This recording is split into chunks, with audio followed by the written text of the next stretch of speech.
Alabama, they got a great team. They're really, really hard preparation. Our coaching staff and preparation, we have more discussions and debates about if we do this, they'll do that, and if we cover it this way, then they'll do that. And, that's what makes them so good offensively and such a dangerous team. We had an advantage on the inside, obviously, with Jalen Williams and Janai Broom, and we got that ball. We were able to handle any of their perimeter pressure and be able to get the ball in a certain situation where we could get it tight catches, and then they obviously just fouled us. It wasn't. We took advantage of that, and again, defensively, I thought the kids did a phenomenal job with a very, very difficult scout, and I thought our coaches did an outstanding job, in the preparation. I felt like going in, this game was clearly the biggest regular season game we've had this year, because if Alabama gets this one, they're 2 games up on us, and we're probably not in the championship race, and we'd like to still be in it. And so we put ourselves in a position where, at least we're still in it. Crowd was amazing. The environment was tremendous. ESPN goes to a lot of great buildings, a lot of sellout crowds. This place is different. Johnny? Hey, Coach, on the day he was honored for 1,000 career points. Jalen Williams has a career high 26. He only did it with 1 3. Can you just talk about how efficient he was all night? Well, he is, great with his back to the basket. Both he and Janai are able to score, over that right shoulder, left hand. There's no special scouting report on it. They can. And I thought we ran good action to get them close touches. And they were both, able to score through contact. And Jalen they're both very unique, because we were able to switch and guard Alabama's guards with our bigs. And then our guards did a decent enough job of not getting overwhelmed by their athletes and when we switched out. So, I thought the fact that we only turned the ball over 5 times too and got the ball where we wanted to get it was really, really important. Ariel? Coach, the way that Trey was able to command the ball tonight and be a leader on the court, how have you seen his confidence grow over the past couple of games? He obviously, the road trip to Mississippi State and Alabama, Jalen didn't play very well. He recognizes that he's one of our best players and one of the better players in the league. And so if we're gonna win, he's got to be able to deliver. And I think he really has. He's kept his focus, and he's got such a great. Both Janai and Dylan, both Janai and Jay Will, have got that inside-out dimension, offensively and defensively. They can guard inside, they can guard in the perimeter, they can score inside, they can score in the perimeter, and they're good passers. I did at the beginning of the year, I did talk about the fact that I thought we had pretty good front line. I went probably, if you look me up, would say I think we have one of the better front lines in our league. I think I said that. Didn't get a lot of talk about it. I think Jalen Williams and Janai Broom could get some discussions about front lines in the country right now. All right, Ferg and then Matt Cohen, and then we'll get to this side of the room. Bruce, what did you think the difference was for y'all defensively in this game compared to the first matchup y'all had, especially that first half y'all had in Tuscaloosa? Well, I mean, they made some really, really tough shots, and it was more than Sears. Griffin made 4. He made 4 again tonight. Plays well against us all the time,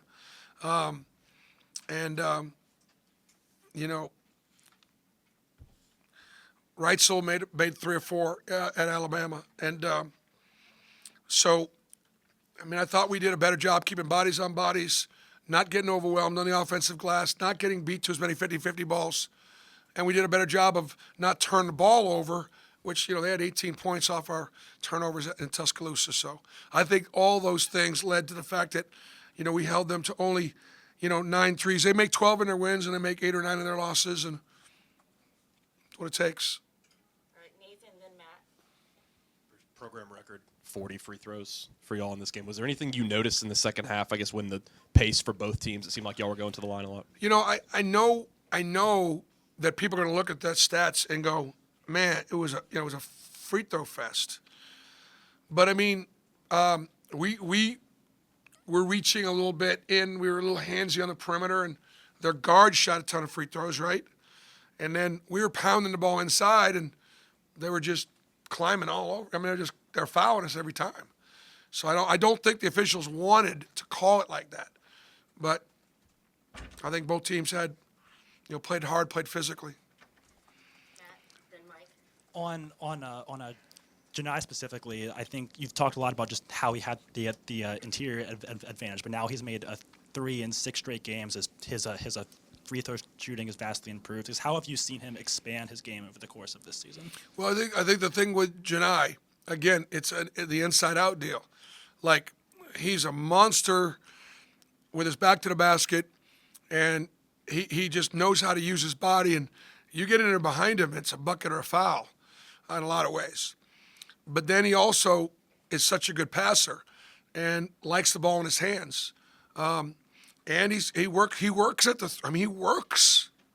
He shoots like our guards shoot in every practice and after practice. And so I have great confidence in him, being able to shoot the ball. And I think, again, 9 for 10 for the foul line. Not trying to jinx it because we talked about it last time, but he was a 55% free throw shooter last year. In conference play, he's in the 90s. And that tells you how hard he's worked at it, how much he cares. And again, he understands the Auburn family. This game's personal. This is personal. This game matters. Coach, Nate Oates noted that in Coleman, you went in down 14 and you were able to fight back. They went down 14 and were unable to do that tonight. What things did you guys do to kind of hold them at bay from that inevitable run you probably knew they were going to make? I'm sure that's Coach Oates challenging his team. Look, they were down 16 at Georgia and came back and won it. We were down 9 at half to Ole Miss, so we were able to come back. Obviously, I think. Look, our ability to just sort of be able to switch out and having our bigs be able to guard in the perimeter and our guards be able to guard the inside is something that maybe bothers them. They still scored 81 points. So I think the fact that we just continue to guard them and hung in there on the offensive, with rebounding. Yeah, Bruce, did you anticipate Alabama going with a smaller lineup, and what was your reaction when you saw that at times? Did not anticipate Griffin starting at the 4, but I can understand why Coach would want to do that. Just take care of the ball on the road, right? And so, and then the only thing we could do then is just try to pound it inside. But I'm sure, again, on the road. And Rylan Griffin's always played well, and he played well against us tonight. Offensively, it makes them better. Offensively, the more shooters and skilled players you got. And so it made Alabama a tougher cover when they went small. But they're not better defensively when they're small. Coach, I want to ask you a little more about the inside advantage that you mentioned. Apart from an edge in height or length, can you just speak to the advantage of bigger, heavier guys, stronger, more physical guys? Yeah. Obviously, look, Alabama plays really physically, and they play really hard. And their front line is really athletic. Janai's got about 30 pounds maybe on him, 20. Jalen Williams probably had some on his matchups on the inside. And, Ira Bowman coaches our inside kids. And I thought Ira has done a great job with all of our inside guys, Chaney and Dillon and those guys, at being able to score through contact. The inside game is not a factor in the NBA anymore. It still is in college basketball. All right, 2 more, Jake, and then Ferg. Coach Becker, you've talked about if you want to win a championship, you got to win at home. You all stay perfect. Do you feel like you saw a little bit of that championship type play from your guys tonight? Yeah, you have to win at home, and then you got to win some games in a row. You got to win. You got to win every game in a row you're supposed to win, and you got to win a couple that you're not supposed to win. And so, we got 3 road league wins, right now at Vanderbilt, at Arkansas, and at Mississippi State. We got 2 league road losses at Mississippi State and Alabama.